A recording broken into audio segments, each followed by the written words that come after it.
वैसे तो मेरे पास बुद्धा की जो पेंटिंग पीछे रखी हुई है ये बहुत समय से 1-2 साल हो गए। बट आज मैंने ट्रूली बुद्धिज़्म को जाना। मैंने आज समझा कि एक्चुअली में बुद्धा कहने का चाहते थे और उनका मतलब क्या था। उनका जीना, उन्होंने जो अपनी लाइफ ज़िंदगी जी, उनका क्या मतलब था, क्या था। और आज की वीडियो का जो टाइटल है वो है कि हम अपने किसी भी डर को, फियर को मार सकते हैं, कैसे उसे कंट्रोल कर सकते हैं, कैसे उसे दूर कर सकते हैं by the help of Buddhism. तो शुरू करते हैं इस वीडियो। और हाँ, इस वीडियो को अगर एक बार आप पूरा देख लेते हो तो आपको सब साफ साफ समझ में आ जाएगा कि मैं कहना क्या चाहता हूँ। बस इस वीडियो को लैंडस्केप मोड में विदाउट एनी कमेंट्स या without any scrolling other videos, बस फुल मोड में देख लो, नॉर्मल स्पीड पे, और आराम से एक जगह बैठ जाओ। हो सके तो अकेले इस वीडियो को देखो और तुम्हें फिर सब समझ में आएगा। तो शुरू करते हैं। बुद्धा की जो लाइफ थी वो शुरुआती सालों में, जब वो, उनका नाम सिद्धार्थ था, जब वो एक महाराजा के घर में, एक महल में पैदा हुए थे। उस टाइम वो एक प्रिंस थे, उस टाइम एक वो राजकुमार थे। बट उन्हें बिल्कुल पसंद नहीं था ये राजपाट, उन्हें बिल्कुल पसंद नहीं था ये आरामदायक चीज़ें, ये माहौल। उन्होंने ये काम करा, उन्होंने सन्यासी बनने का सोचा और वो एक दिन बिना किसी को बताए रात को चले गए।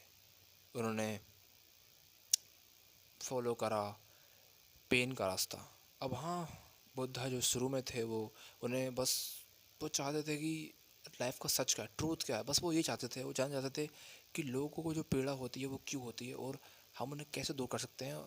इसीलिए वो पीड़ा खुद सहना चाहते थे, क्योंकि जब वो प्रिंस थे तो उन्हें कोई पीड़ा नहीं थी। उनके जो पिताजी थे वो उन्हें किसी तरीके का दुख नहीं चाहते थे, वो नहीं उन्हें किसी तरीके की परेशानियाँ वो देते थे। एक तरीके से वो 28 साल तक एक चार दीवारी में महल के बंद थे। बट 29 साल के जब हुए तो वो, उन्हें समझ में आया कि कितनी प्रॉब्लम्स असली में हैं और जो डर है वो इंसान को क्या से क्या करवा देता है। तो उन्होंने उस चीज़ की खोज करनी स्टार्ट कर दी। अब हम इससे क्या सीख ले सकते हैं। जब बुद्धा ने मेडिटेशन की प्रैक्टिस करी और ये सब चीज़ें जब एक्सपीरियंस करी, लगभग उन्हें 6 साल लगे ट्रू ट्रू ट्रूथ जानने में। और वो मैं चीज़ें आपको बताने वाला हूँ कि कैसे हम यूज़ कर सकते हैं उस चीज़ को। तो शुरू करते हैं। पहला ट्रूथ जो कि है द फियर ऑफ डेथ। हम सबको कभी ना कभी मौत से डर लगता है।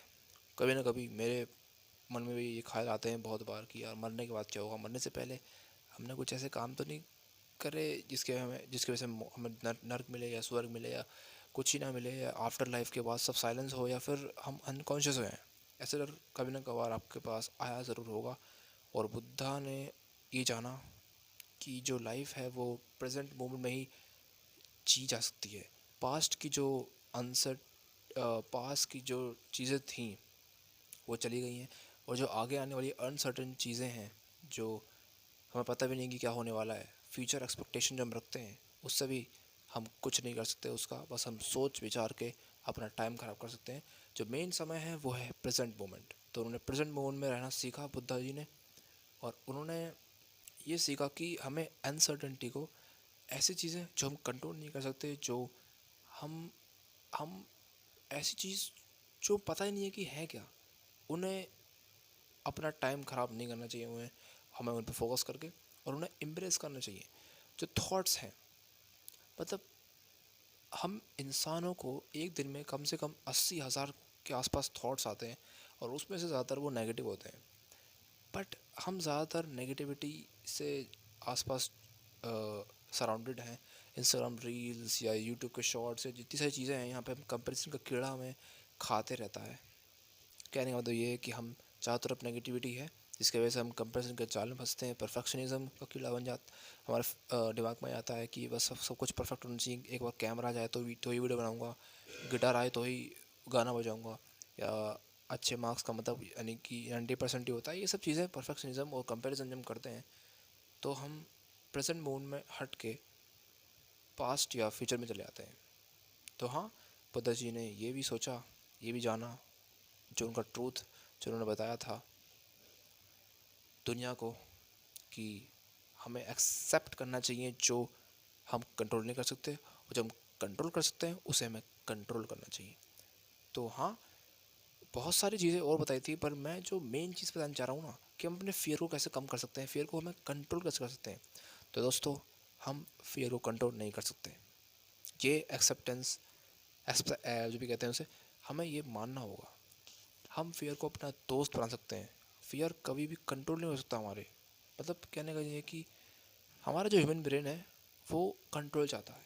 हमें डर इसलिए लगता है क्योंकि हमें पसंद नहीं है वो चीज़ होना हमारी ज़िंदगी में जो हम चाहते ही नहीं है, बट वो कभी कभार हो जाती है। ज़्यादातर अगर जब भी होती है तो हमें डर लगता है, होने से पहले डर लगता है उस चीज़ का होने का। कहने का मतलब ये है कि हमें उसका सम्मान करना चाहिए, उसको एम्ब्रेस करना चाहिए कि डर हो रहा है, चलो मैं कुछ एक्शन लेता हूँ। और यही रूल है पहला, कि हमें एक्शन लेना चाहिए रादर दैन ओवर थिंकिंग के। एक्शन चाहे कितना ही छोटा क्यों ना हो, बट वो परफेक्ट प्लानिंग से हर टाइम, हर बार, हर जगह बेटर होता है। मतलब एक अगली एक्शन भी ना, एक UGLY अगली एक्शन, बेकार एक्शन, मतलब ऐसा एक्शन जो लगे कि एक्शन ही नहीं है पर एक्शन है, वो परफेक्ट प्लानिंग से हर बार बेटर होता है। तो एक्शन लेना चाहिए। और जो हमारे थॉट्स आते हैं हमारे मन में, नेगेटिविटी, उसको कम करने के लिए हमें थॉट्स को सिर्फ ऑब्जर्व करना चाहिए, ना कि थॉट्स से हमें थॉट्स फिर काबू कर लेते हैं। कहने का मतलब ये कि अगर कोई थॉट आया तो हम ये नहीं कहने थे, हमें ये नहीं कहना चाहिए कि यार ये थॉट ऐसा आ रहा है तो यानी कि यही थॉट सही होगा, ये ट्रूथ होगा। बल्कि हमें अपने आप से ये कहना चाहिए कि मैं मेरे थॉट्स नहीं हूँ, मैं वो हूँ जो एक्शन लेता है, चाहे थॉट्स कितने भी आएँ, कितने भी नेगेटिविटी क्यों ना चाहे। तो हाँ, हमें एम्ब्रेस करना पड़ेगा मॉर्टेलिटी को, और हमें एम्ब्रेस करना पड़ेगा उस चीज़ों को जो हम कंट्रोल कर सकते हैं, और जो कंट्रोल कर सकते हैं वो कंट्रोल करना चाहिए। ये एक स्टोइक बिलीफ भी है, ये एक स्टोइक बिलीफ भी है जो कि हमें मानना चाहिए। और हाँ, बुद्धिज़्म में एक और चीज़ बताई गई है कि हमें किसी दूसरे इंसान पर निर्भर भी नहीं रहना चाहिए। मतलब अगर हम कुछ ज़्यादा ही निर्भर रहते हैं किसी इंसान पे कि ये होगा तभी होगा, अटैचमेंट रखते हैं, तो भी ये हमें दुख की तरफ ले आ सकती है, फियर की तरफ ले आ सकती है, डर की तरफ ले आ सकती है। तो हाँ, हमें ये मानना होगा कि हर इंसान, हर चीज़ टेम्परेरी है। कभी ना कभी कोई चीज़ ख़त्म ज़रूर हो जाएगी, माता पिता हमारे कभी ना कभी जाएंगे ज़रूर, हम भी जाएंगे, ये दुनिया भी कभी ना कभी नष्ट हो जाएगी, कभी ना कुछ होगा ज़रूर, यानी कि nothing is permanent, everything is temporary. तो हमें एक्सेप्ट करना चाहिए इस चीज़ को। और बुद्धिज़्म में एक भी चीज़ बताई गई है कि हमें किसी, ऐसा नहीं है कि कंपलसरी नहीं है कि तुम्हें भगवान को मानना ही है, या फिर तुम्हें अपने गुरु को मानना है, या फिर तुम अकेले भी बुद्धिज़्म को फॉलो कर सकते हो। कहने में तो ये है कि हमें अपने अंदर भगवान ढूंढना है, ना कि इस दुनिया के बाहर। तो हाँ, यही थी वीडियो की मेन चीज़ें बतानी की थी, और आई होप ये वीडियो पसंद आई होगी। और मैं चाहता हूँ कि मैं और वीडियो ऐसी लाऊँ, बट लुक्स मैक्सिंग के ऊपर वीडियो मैं ज़रूर लाऊँगा, क्योंकि अब मैंने दाढ़ी भी बनवा ली है, एंड मेरे हाथ में भी दर्द हो रहा है फ़ोन पकड़ते पकड़ते, क्योंकि मैंने 8 मिनट लगातार फ़ोन पकड़ा है। और हाँ, बुद्धा जी खुद चाहते थे कि लोगों ने भगवान ना माने, बस वो चाहते थे कि बस वो ट्रूथ फैलाएं जो सच है, क्योंकि सच्चाई जो है वो कड़वी होती है, और कड़वापन हमें सहना ही होगा, वरना नहीं सहेंगे तो हम एक फेक जो रियलिटी होती है ना उसके तरफ दौड़ना शुरू कर देंगे। Fake growth, fake dopamine habits और फेक मज़े, जो कि कुछ सेकंड के होते हैं, कुछ लम्हे के होते हैं, जैसे मास्टरबेशन, जैसे टीवी देखते रहना पूरे दिन, कुछ काम ना करना, कंज्यूमिंग करते रहना, क्रिएट ना करना। तो हाँ, ध्यान देना होगा हमें इस पर। तो मिलते हैं। हाँ हाँ, मिलने आउटर देने से पहले यार मुझे सजेशन दो कुछ वीडियो के, यार क्या क्या बनाऊँ मैं, क्योंकि मेरे पेपर स्टार्ट हो रहे हैं, तो मुझे और भी चीज़ें, मतलब उनकी तैयारी भी करनी होती है, तो मुझे आइडिया मिलते नहीं है, मैं दिमाग लगा नहीं पाता हूँ। ऊपर से जो एक्सिस्टेंशियल एंड फाइनेंशियल अनसर्टेनिटी है वो भी बहुत दिनों से मुझे खाई जा रही थी अंदर से, बट मैंने फिर बुद्धिज़्म को फॉलो करा। अभी मैं आज ही पहला दिन है। बट हाँ, कहना चाहूँगा लास्ट में यही कि कल मिले थे, कल मिलेंगे, आज मिल चुके हैं, तब तक के लिए कीप ग्राइंडिंग मेरे दोस्तों।